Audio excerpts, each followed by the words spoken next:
On November 30th, 1776, British General William Howe made an offer to every despairing colonist in New Jersey. Swear loyalty to the crown within 60 days, and you would receive full pardon and protection of your life and property. In Elizabethtown, a group of men gathered in a private home to accept it. They had watched Fort Washington fall. They had watched Fort Lee fall. They had watched George Washington's army shrink to a few thousand starving men fleeing across a state the British now controlled almost completely. Surrender looked to them like the only rational choice left. What stopped them was not a general, not a soldier, not a single man in that room. It was the woman of the house, listening from the next room, uninvited to the meeting, about to walk in anyway. By the last week of November 1776, the American Revolution was, by any reasonable military assessment, close to finished.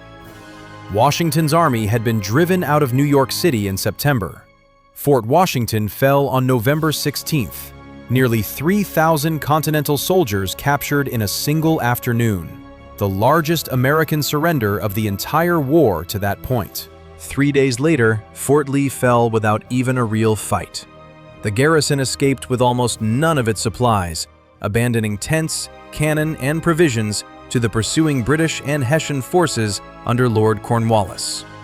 What remained of the Continental Army retreated across New Jersey through late November and into December, cold, unpaid, unfed, and shrinking by the day as enlistments expired and men simply walked home. By the time Washington crossed the Delaware into Pennsylvania in early December, his effective force was down to a few thousand men, and even Continental Congress had begun evacuating Philadelphia, expecting the city to fall next. Into this collapse, General Howe made his move, not with more soldiers, but with an offer. On November 30th, 1776, he issued a proclamation. Any colonist who came forward within 60 days and swore an oath of allegiance to the British Crown would receive a full pardon and the protection of life and property. No punishment, no confiscation, just peace on the condition of loyalty. For towns like Elizabethtown, sitting exposed, close to British-held Staten Island, already the site of dozens of raids and skirmishes, the offer was not abstract. It was sitting on their doorstep. And in December 1776, a group of local men decided to take it. Hannah White was born January 15, 1733, on Long Island, in Bridgehampton, New York. In 1753, at 20 years old, she married Isaac Arnett and moved to Elizabethtown, New Jersey, a modest, respectable colonial household, not a political one. Isaac and Hannah were Quakers, and Quakers, as a matter of religious conviction, generally opposed war altogether. Picture that for a moment. A woman raised in a faith that counseled against fighting at all, married into a household that shared that conviction, and somehow, by the winter of 1776, she was the fiercest voice for continuing a war in the entire room, because Hannah believed the cause mattered enough to set that convention aside. According to the family's later account, she had followed the war's collapse as closely as any of the men gathering in her home that December, and she had reached a different conclusion than they had.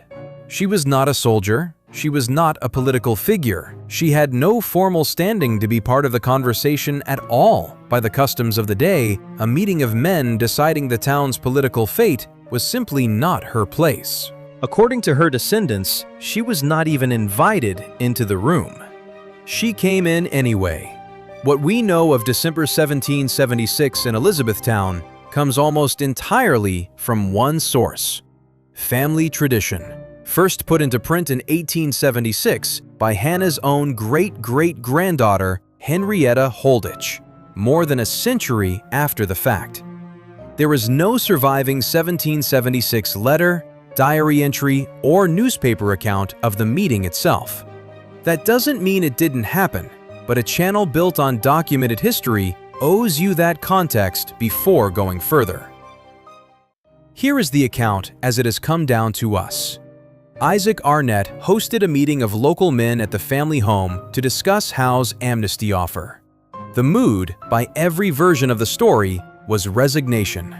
The war looked lost. Signing the oath meant safety for their families and their property. Refusing meant continuing to gamble everything on an army that had just lost 3 battles in a row and was retreating into the New Jersey winter with almost nothing left. If you're finding this kind of unvarnished, sourced history useful, take a second and subscribe.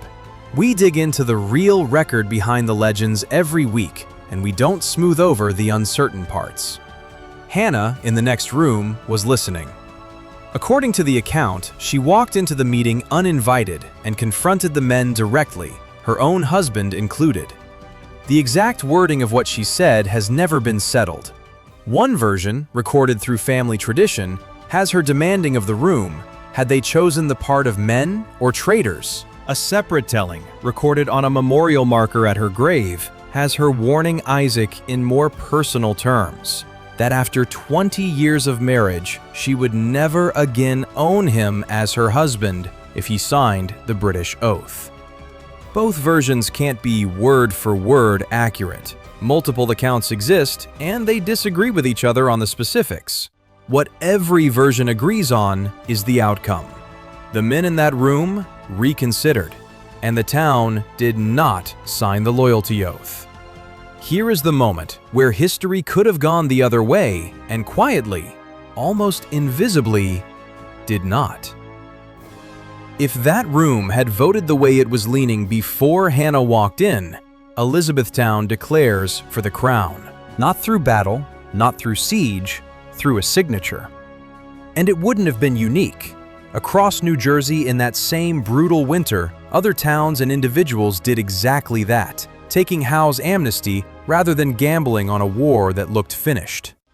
It didn't happen in Elizabethtown, and less than a month later, on December 26, 1776, Washington crossed the icy Delaware and struck Trenton, the first real American victory in months, the moment that reversed the psychological collapse of the entire war effort. Hannah Arnett did not fight a battle. She didn't have troops, terrain, or a tactical plan. What she had was a single, unshakable conviction in a room full of men who had already, quietly, given up, and she refused to let their exhaustion become the town's decision. That is worth naming directly, because it's the entire reason this story survived at all. It isn't a war story. It's a story about the moment collective will breaks, or doesn't, and how often that moment happens somewhere far from any battlefield, in a room nobody was recording. For over 100 years, almost nobody outside the Arnett family knew this story existed. It surfaced publicly in 1876, when Hannah's great-great-granddaughter, Henrietta Holditch, had it published in the New York Observer. It gained real national attention in 1890, when Mary Smith Lockwood, after being told women could not join the newly formed Sons of the American Revolution, published Hannah's story in the Washington Post and asked, pointedly, where the sons and daughters of the Revolution would place a woman like Hannah Arnett.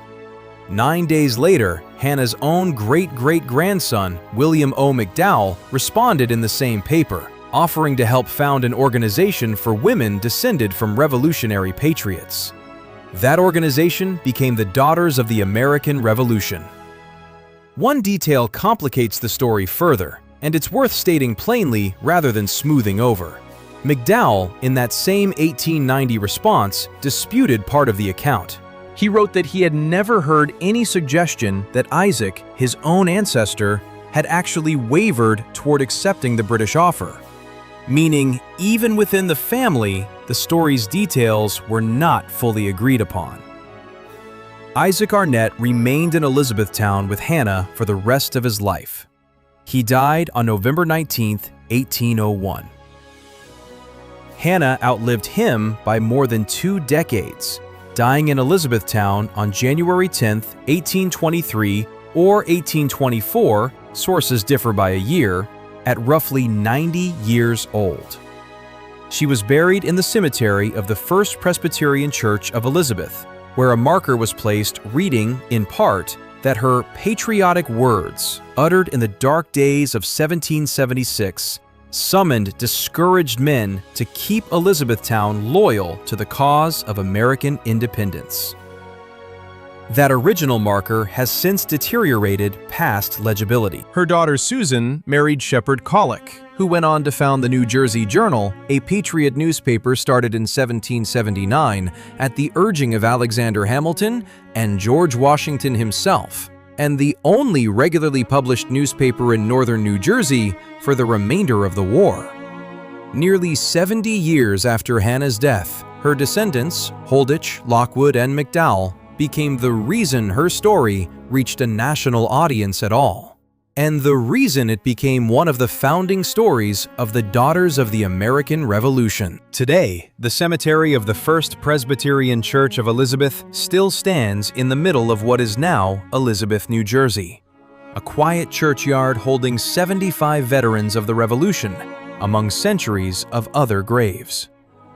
A 1938 memorial placed there by the Boudinot chapter of the Daughters of the American Revolution still honors Hannah White Arnett by name. Her own original grave marker is gone, worn illegible by time. The same fate, in a way, that nearly met her story itself, saved only because her descendants happened to need it, more than a century later, for a fight of their own. Hannah Arnett never fired a shot in the American Revolution. The record of what she actually said that December night in 1776 may never be fully settled. But the outcome she is credited with, a town that didn't fold when folding was the easy, rational choice, is not in dispute at all. If you want more real history, not the polished legend but the record underneath it, subscribe. We're going back into the winter of 1776 next, and it only gets darker from here.